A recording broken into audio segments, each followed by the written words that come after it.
All right. First of all, Kathryn, thank you so much for joining us today. I really appreciate you coming on the podcast. I know you are a wealth of knowledge when it comes to policy and the things that we're facing in the policy realm that American producers really need and care for. So I want to start off by just letting you introduce yourself and tell us a little bit about your background, who you are, your history, and then we'll jump right into the questions. Sure. I'm Dr. Kathryn Bedell, and I started out my professional life as a large animal veterinarian. Shifted into ranching when I had some little kids at home and could no longer practice veterinary medicine.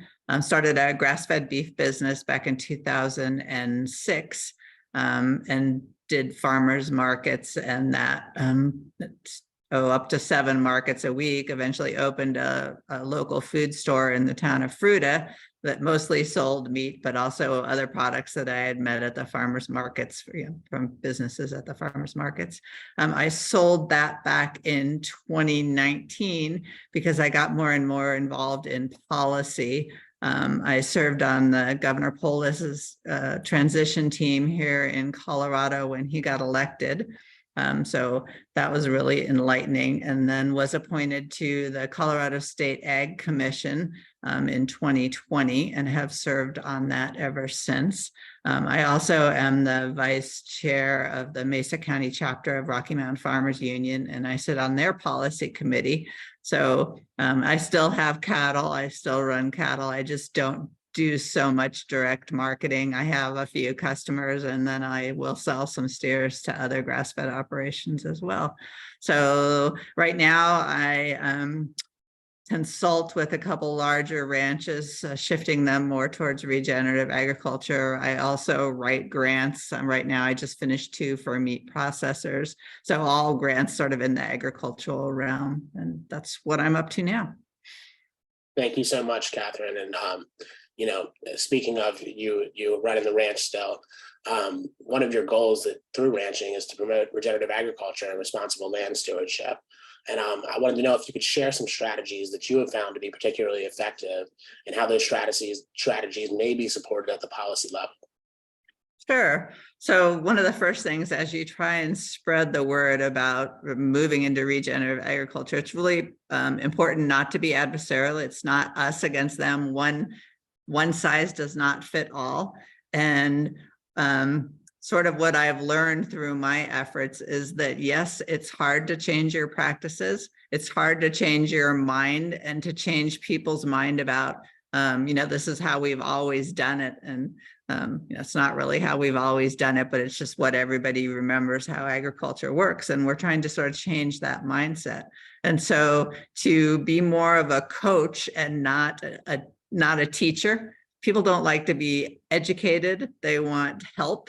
And so you start talking about, it would be nice if you could run more animals on your land, or it'd be nice if we could naturally get rid of these weeds, and those sort of conversations really get people on the right mindset to listen. So that's one of the practices that I've had to learn too, because I like preaching to people, and that it definitely doesn't work when people are coming at it from sort of a different angle. So I just encourage people everybody to have an open mind and to meet people where they're at, and to realize that not only is change hard, but change can be expensive and it can hit your bottom line. And so what people are starting to realize is that somehow we have to get people to voluntarily change what they're doing, but we somehow need to incentivize them to doing that and make money available for the change, because you're going to need different equipment or no equipment, and you might suffer an income loss initially. And then, another way to encourage it is to incentivize products that are raised regeneratively. And so that's something that we need to talk about and maybe institute some policy for both of them. Kathryn, there's been a lot of discussion about meat processing recently. I was just talking to Greg Gunthorpe the other day, who was taking me into all of his thoughts on how we need to support smaller, medium-sized processors. You mentioned previously that processing was more regionally distributed 60 years ago. Can you take me into the advantages of regional processing and how policy might encourage a return to that type of model rather than what we're seeing today? Right. Well, as we also saw during the pandemic, the big processors had huge problems with employees' sickness and having to close down for periods, slow down lines and stuff. So we all saw the meat shelves empty out in the large grocery stores. And if we had smaller plants that were regionally located, I don't think we would have had those issues. And actually, as we look at the next disaster, which of course is climate change, it's the same thing. We might have huge problems in one part of the country that has all our processing and all our cattle feeding in it, and it's another disaster is looming. So regional processing plants would insulate the country against those sort of disasters because it wouldn't hit the whole industry at once, having the industry being dispersed across the country. So right now, the federal government is encouraging the growth of the processing sector. Unfortunately, we need some more policy to take place for those plants to be successful. So when you start a new processing plant, you must have a market for your products. And so the retail and the distribution sector are so closely tied to the big processors that some of these new plants are going to have issues getting a large enough market share to be able to move their products. So I'm actually super concerned about, the next few years and what's going to happen to this big investment that the government has made in new processing. And the USDA has been at least discussing showing support for small and medium-sized processors. Can you tell me about are we seeing that in action? Are there any positive developments on this front? Sure, there are, they're talking about it. So that's one big positive development. They have moved forward with a product of the USA label, which is huge because studies have shown, and in fact, CSU here in Colorado had a big study that showed that people would preferentially buy a local product. But to be able to buy a local product, they have to be able to identify it. And so by changing the labeling and tightening up the rules on using that label, Product USA, is a huge step forward. But another way that they can support local is change the procurement programs, both from the federal government all the way down to local municipalities. They need to support local processors and local producers because, again, we need that market share. And if we got, government contracts to procure meat from local producers, it would be a huge step in the right direction. It would really start to bring some life into those programs. Now, I've seen you talk about the connection between agriculture and immigration. I think that's really interesting. Can you tell me a little bit more about how immigration reform potentially impacts agricultural labor? Well, sure. I mean, that's almost anybody that you talk to that's in agriculture right now is facing labor shortages. So there's been a lot of labor laws passed, especially on the two coasts and in Colorado, that sort of tighten up the rules regarding agricultural labor, be it pay scale, be it breaks, be it living conditions. And so it's been difficult for agriculture to keep up with those rules. And there are less migrants available for them to even fill the roles that they need people to and can meet those requirements. So we're sort of getting hammered on both sides. The current climate of the country, I guess, is discouraging people to come here to work. People that used to come up on H-2A programs don't want to come because they feel like they're not welcome. And so we're getting less people coming in that way. And the H-2A program needs to be rewritten to make it easier to use. All the paperwork is still paperwork and not online. There's no online platform for any of this to go through. And so that creates a huge burden of just paperwork and moving paper around and getting the right signatures. And then the climate of the country saying that we don't really want you here is shutting off the interest in other countries to come work. So we need to change our conversation. We need to make these people feel welcome and figure out how we get these guest workers to come up and work in agriculture, because no one here will do that work. It's unfortunate that we can't pay enough that it's a good job for our citizens, but it hasn't worked out yet. I mean, ultimately, I feel like that's the answer. We have to pay what it's worth. But again, with our cheap food policy, that's not going to happen in the near future that I see. So with those with those challenges that you mentioned, like how does that look on the ground? How is this affecting production? What does it look like on the farm? It's terrible. Things are going to waste. We're wasting food at the farm. You know, the seconds and thirds of the peaches here in Palisade are not going to get picked because one, there's no market and there's not enough labor to pick them anyway, even if we did have a market. Almost everyone is short hands. Here we have volunteers that are actually going out and working in commercial orchards to pick fruit because they don't have enough labor and they don't want our orchardists to go out of business. So people are actually going out there and volunteering. And that's, you know, that's not the way this system should work. People should not have to give away their time for free. And it's the same thing. I have a client out here that got out of the sheep industry just because they couldn't make the labor work in their financial model for raising sheep. And so they sold all the sheep, and there goes another, you know, domestic supply of lamb. And it impacts our food security. And so on the ground, I haven't talked to anybody in agriculture who feels like they have enough labor at this point. So you've told me about your experiences as a hardworking rancher. I know you're also on the Ag Commission. Do you see your role in the Ag Commission influencing the way you're making decisions on your farm, and maybe some of the things you're seeing on your farm in real time influencing what you're bringing to the table in the Ag Commission?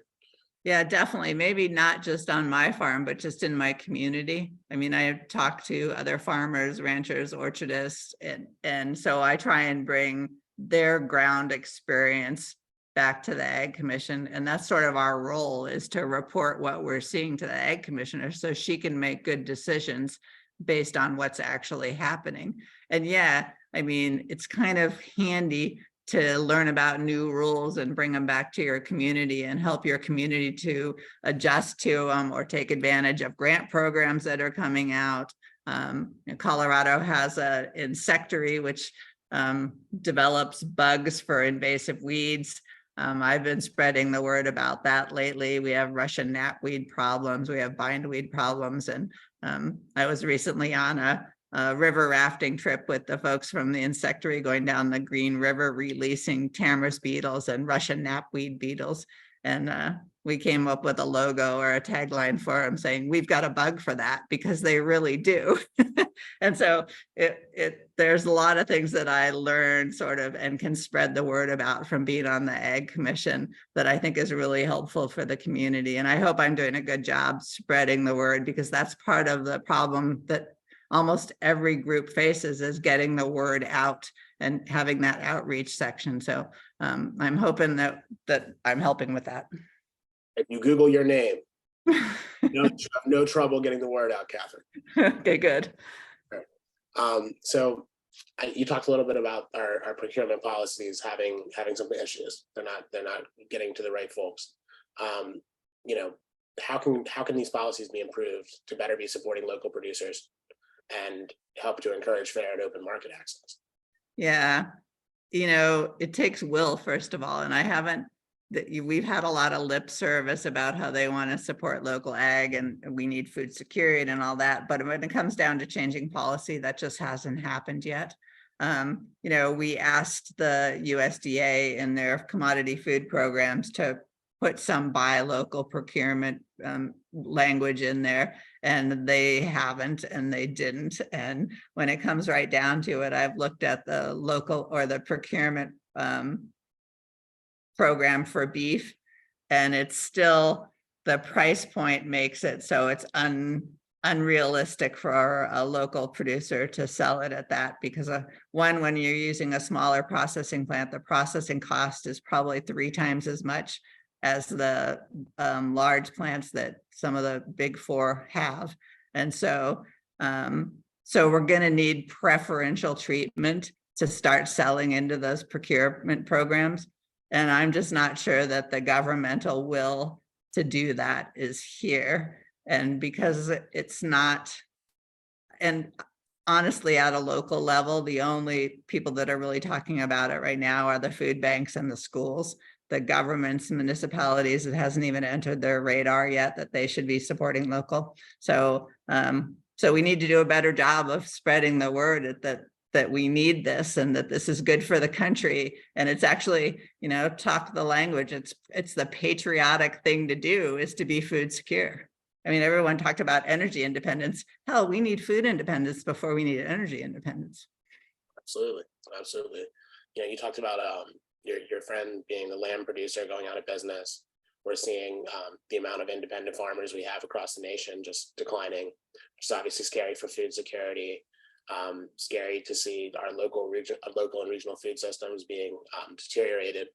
And you talked about some of the strategies you feel could help, but what is the complete package of what we need to do? And I know government incentivization is part of it, but to counteract what's going on and help support our independent farmers and ensure the survival of what's been so important for our nation for years.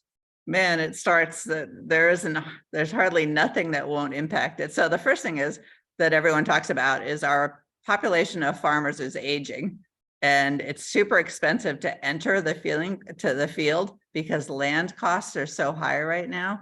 And our land base is being used as an investment tool. So their investment firms and hedge funds are buying up large blocks of agricultural land. And so unfortunately, the farmer class is turning into what I call serfs. They're never going to own the land and have equity because the land cost is out of their range of profitability on what they're growing on the farm. So right now, there's pretty much nowhere in the United States that you can afford the per acre cost of a land by the products you can raise on that acre. So that's a bit of a disaster. I mean, how can we get new farmers to come on when they can't afford to own the basic need of what they want to do is the land? So, so that's just the start of it. Then we have the whole fair and free markets. That when you produce something on a smaller scale, you're basically shut out of large retail grocery stores due to shelf space purchasing, preferential contracts, volume deals that the distributors and the large producers have with the retail. So there's no way to even get your products to market at the market price, let alone at something that's going to pay for that land cost that you have. So, personally, I look at it and I throw up my hands because I don't know what the answer is. And to me, I can usually figure out something around this, but I see without some huge government intervention, I don't know what we're going to do. We're going to lose all our farmers and the land's going to be owned by the wealthy few, and we're going to import all our food. So the idea of a regional food hub, which you've talked about a lot in my research on you, that's really fascinating. Can you talk to me about some of your insights or the potential benefits of that hub and how that can be an engine for economic growth in a rural area like your own? Sure. So what I looked at initially was what I want to do is create more income from the farmers and ranchers in my area. And so the number one way to do that is to cut out all the middlemen that are taking a piece of their profit. So my thought was, and the best way to earn maximal dollar is to sell as much at retail as you possibly can, because then there's really no middlemen. So I looked at opening a public market, and I'm talking about a European style public market where the building and the facility is publicly owned and the people selling in the market pay a minimal rent rate to keep the lights on. And so suddenly they can bring their things to market with no middlemen, get all the retail dollar and bring more money home. And so these work very well in Europe. There's a few examples in the United States, but we have such a capitalistic slant to everything that we do that it's hard to convince people that the public should own the asset. And I've been talking about this in Grand Junction for a while. I've done the feasibility study. But moving forward with it, sort of, while there's a lot of will from the consumers and the farmers and ranchers, the public entities aren't really that interested in owning a building. And so I've sort of went into that roadblock. But the idea between the public market is it would not only be, a public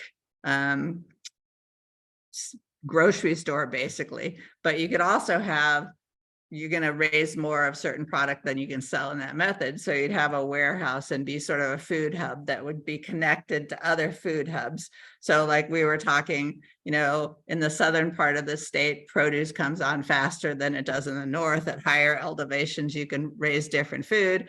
In higher elevations have a hard time growing field tomatoes, so we can do that really well here. So you start to have this regional network of moving food and feeding our state and maybe the adjoining states. So again, it's like it's re-regionalizing our food system with the emphasis on farmer profitability. And so basically it's building a new food system and cutting out the old one completely. So Kathryn, you've talked about a lot of good ideas for policies that could help move us forward. A lot of people have been talking about them for a while.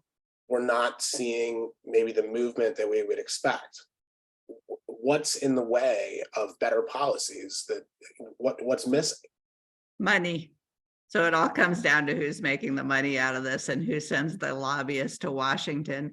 I've worked with politicians a lot, and whoever talks the loudest and gets in front of them the most convinces them that their way is the right way. And so, unfortunately, as people in agriculture, we're super busy just making a living.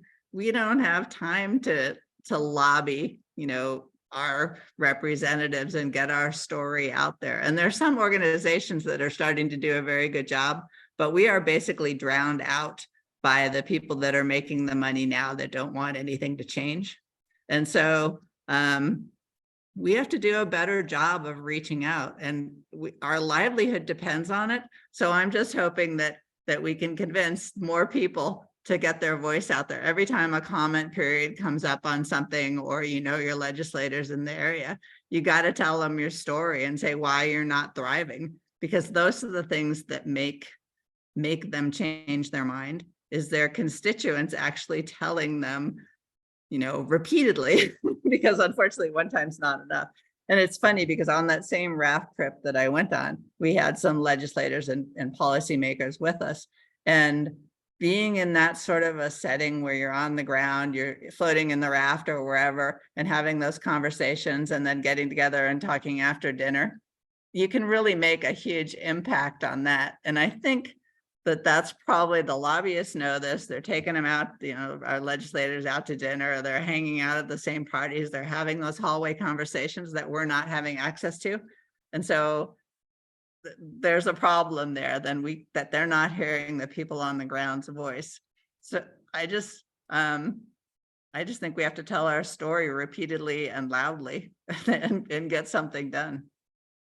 Are there any coalitions of farmers that you know that are working on creating a voice at a federal level, testimony, you know, opportunities to engage when they see them, and creating action opportunities for producers? Could you tell us about one if you know of one? Sure. Well, Rocky Mountain Farmers Union, that I'm involved with a lot, has their own lobbyist and does do lobbying trips, bringing citizens to Washington to tell their own story. And I think when they're able to get appointments with their legislators and get people there, that we have an impact. But again, it's like, you know, taking 12 people to Washington once a year still doesn't have the impact of having a full-time lobbyist or lobby team there that the big, you know, big agri corporations can have. And so, you know, I don't know what the answer is. We need our legislators to realize that they need to talk to the people that are actually on the ground and not those middlemen that are being hired to tell a certain story, because they're not getting the whole story. You come out to the ranch and you're going to get the whole story about what's going on, from them buying inputs, from them working really hard to raise crops or raise livestock, and then going and selling it and not covering your expenses, let alone be able to send, you know, save retirement or send your kids to college or have anything at the end. You know, it's disheartening. So can you talk to me a little bit about the importance of the country of origin labeling program? Why is that crucial for ranchers, and how is that going to affect their profitability and ability to implement more sustainable practices? So right now, farmers or ranchers are price takers. We have to sell our animals when they're ready to be sold, no matter what.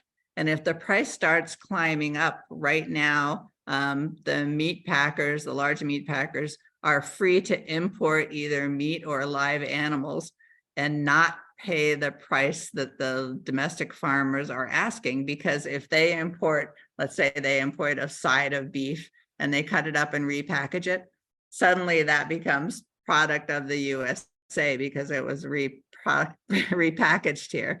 With the country of origin labeling, you'll be able to see where that meat came from, where it was processed, where it was slaughtered, where it was raised. And so research has shown that people will support and preferentially buy at a higher price domestic product. So, and the fact is, it's on everything else. In fact, the steel businesses now have the smeltering company or country on their product. So it's not only where the product was manufactured, but where the steel was smelted has to be on it. So a lot of products, actually most products, have at least some designation of country of origin, except for beef. So I don't understand how people argue that it's a it's a World Trade Organization problem, and they're going to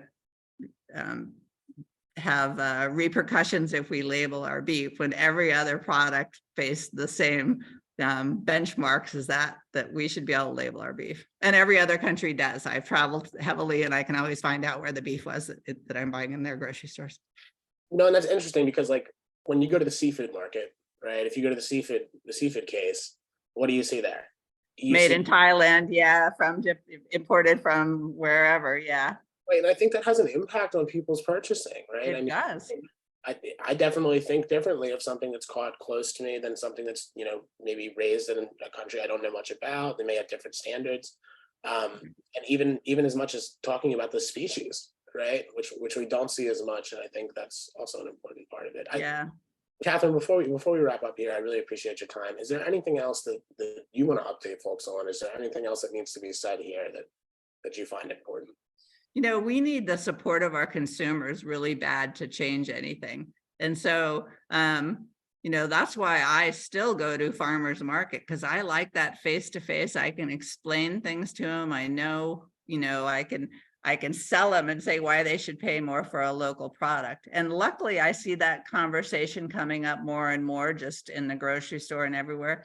But we need to keep at that, because food security and being able to eat, we need water, we need air, we need housing, and we need food. And so it should be a big priority to everyone. And not only do we just need food, but we need healthy food.